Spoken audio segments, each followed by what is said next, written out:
طبعا احنا زرعنا النخله، قبل ما بنزرعها بنجهز طبعا التخمير بتاع الجوره، بنحط السباغ بتاعنا، سوبر كبريت وشويه طفله في قلب الجوره، بنخمر وبعد كده بنزرع. ده شكل الفسيله اللي احنا بنزرعه في بشاير سيوه، ودي شكل الجوره بتاعه النخله بتاعه بشاير سيوه. شكل الفسيله بسم الله ما شاء الله. عندنا الفسيله وهي بتتحضر من الصوبه بنهتم بكل تفصيله فيها. ما ينفعش، شفت اللون الاخضر بتاع الفسيله؟ ده اللون اللي بيثبت او اللي بياكد كفاءه الفسيله جوه الصوبه. الفسيله جوه الصوبه لازم تتراعى عشان خاطر لما تطلع للارض المستديمه تطلع بمناعه كامله تقاوم كل الظروف. واحنا بنزرع النهارده في شهر كام؟ في شهر 11.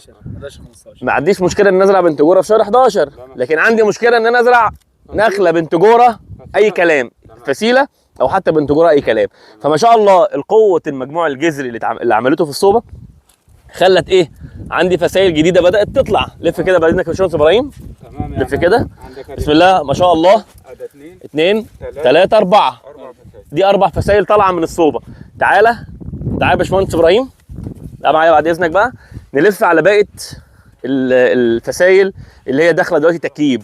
نفس الكلام الفسيله بسم الله ما شاء الله، دي لسه مزروعه برضو امبارح. شوف شكل لون الجريد ولون النخله. لف حوالين النخله هتلاقيها ايه؟ هتلاقيها برضو فيها جواها مجموعه فسائل. ليه؟ بتاكد قوه المجموع الخضري للفسيله جوه الصوبه. تعال نكمل يا باشمهندس وريم بعد اذنك، علشان خاطر ايه؟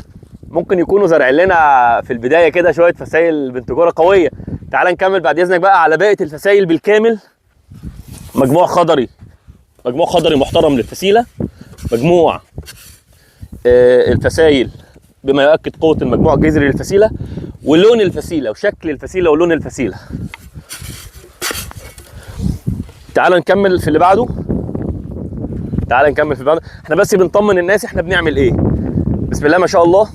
نفس الكلام الفسيله، مجموع جذري ما يقلش عن 40 سم، جذع النخله خشب ما يقلش عن 40 سم، فسائل جوه النخله، شكل ولون النخله. طبعا كل ده هيتلم دلوقتي حالا بالايه يا ابراهيم؟ يتلم بالكيب. ده كل ده هيتلم بالكيب. تعالى في اللي بعده. هتلاقي نفس الكلام. دي داخله برده ما اتكيبتش، هتلاقيها بسم الله ما شاء الله خدت رأيتها امبارح. احنا بنروي طبعا في البدايه بالخرطوم ال 16 عشان الايه؟ يعني دي مرويه امبارح والنهارده ما شاء الله. احنا بنقعد تقريبا كده حوالي 40 يوم ري يومي. نفس الكلام مجموعه جذري بسم الله الله اكبر. فسايل، يعني كل الفسائل هنا مخلفه. بنجيب الفسيله بنت جوره بعد ما بنربيها في الصوبه نزرعها وهي مخلفه بالمنظر ده. تعال على اللي بعده بقى. خش على القطاع اللي تكيب بسم الله ما شاء الله. بنروي بالخرطوم ال 16. الميه عندنا تتشرب بسم الله ما شاء الله. الميه هنا تتشرب بسم الله ما شاء الله تقريبا يعني تحت ال 600 حاجه 600 شويه. طبعا انا مش هشربها لان هي فيها عقاره، لان الايه الميه لسه البير جديد. من نفس الكلام هنا لو انت ركزت في الفسيله وجواها متكيبه بفسايلها. طبعا في حاجه مهمه بعد اذنك يا ابراهيم ما تسجلهاش، يعني قول لهم النخله اللي محتاجه كيب كمان تحطه عشان تتدفى اكتر داخلين على شتاء. نكمل في اللي بعده. تعالى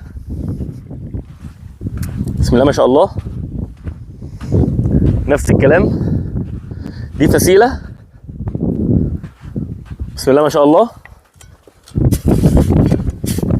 طبعا داخلين على رياح. التجوير انا عايزه يتم بشكل كل اسبوع او اسبوعين نجور عشان الرمل ده بيردم الجور. نرجع نجور. العامل قاعد بيعمل ايه؟ قاعد بياخد مرتبه، بياكل احلى لقمه، بيشتغل، يعمل احلى شغل. انا بمشي بمر على كل النخل كله نفس المجموع الخضري، نفس المجموع الجذري. حتى اللي تكيب اقل نخله متكيبه على 3 فسائل فيها، يعني اقل نخله بنت جوره مزروعه لمستثمر معانا في بشاير سيوه فيها فسيله واثنين وثلاثه سواء اتكيبت او لسه ما اتكيبتش. ده الفسيله هي راس المال. الابن اللي انت هتربيه علشان تحصد منه الخير بعد كده، هو ده راس المال اللي انت، هي دي فلوسك. دي فلوسك اللي احنا حطيناها لك في الارض عشان نرعاها.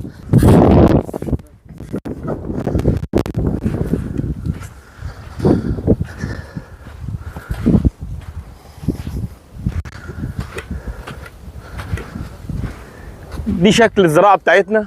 احنا كلنا انت عايز يبقى عندك حته ارض حلوه، وانا عايز اعمل مشروع كويس. تلقت الفرصه ان انت تاخد حته الارض بتاعتك واحنا نعمل مشروع كويس. خدمنا بلدنا، زرعنا، طورنا، نمينا، عملنا حاجه مفيده لينا وللبشريه ولينا بعد ما ماتنا. يعني دايما ربنا بيقول ايه؟ واذ قال ربك للملائكه اني جاعل في الارض خليفه. اللي احنا بنعمله ده هو السبب من خلق الخليقه، ان احنا نبقى خلفاء ربنا في الارض، نزرع ونطور ونعمر ونفيد بعض.